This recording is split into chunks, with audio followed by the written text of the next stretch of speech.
ಸಿಂಹದ ದುರಾಸೆ. ಒಂದು ದಟ್ಟವಾದ ಕಾಡು. ಆ ಕಾಡಿನಲ್ಲಿ ಸಿಂಹವೊಂದು ಬಹಳ ಹಸಿದಿತ್ತು. ಅದು ಆಹಾರಕ್ಕಾಗಿ ಅಲೆದಾಡಿತ್ತು. ಆಯಾಸಗೊಂಡು ಮರದ ಕೆಳಗೆ ಮಲಗಿತ್ತು.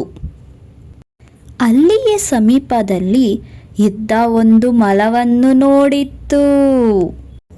ಮೊಲವನ್ನು ನೋಡಿದ ಖುಷಿಯಲ್ಲಿ ಸಿಂಹ, ಇದು ಒಂದು ಒಳ್ಳೆ ಬೇಟೆ ನನಗೆ ಎಂದು ಖುಷಿಯಿಂದ ಮೆಲ್ಲ ಮೆಲ್ಲ ಹೆಜ್ಜೆಯನ್ನು ಹಾಕಿ ನಡೆಯಿತು. ಮೊಲವನ್ನು ಹಿಡಿಯಲು ಹೊರಟಿತ್ತು. ಅದೇ ವೇಳೆಗೆ ಸಮೀಪದಲ್ಲಿ ಒಂದು ಜಿಂಕೆಯನ್ನು ನೋಡಿತ್ತು.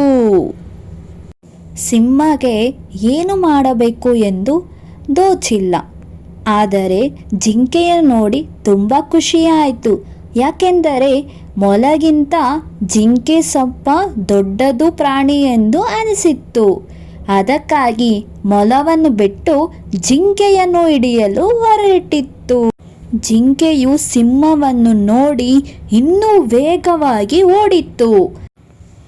ಆದರೆ ಸಿಂಹಗೆ ಹಿಡಿಯಲು ಆಗಿಲ್ಲ. ಯಾಕೆ ಎಂದರೆ ಅದು ಆಗಲೇ ಹಸಿವುಗೊಂಡಿತ್ತು.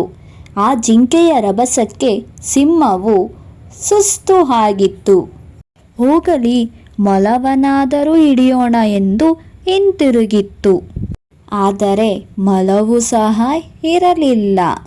ಸಿಂಹಕ್ಕೆ ಆಹಾರ ಸಿಗದೆ ನಿರಾಸೆ ಆಯಿತು. ಅದಕ್ಕೆ ಮಕ್ಕಳೇ, ನಮಗೆ ದುರಾಸೆ ಇರಬಾರದು. ದುರಾಸೆ ಇದ್ದರೆ ನಮಗೆ ಏನೂ ಸಿಗುವುದಿಲ್ಲ.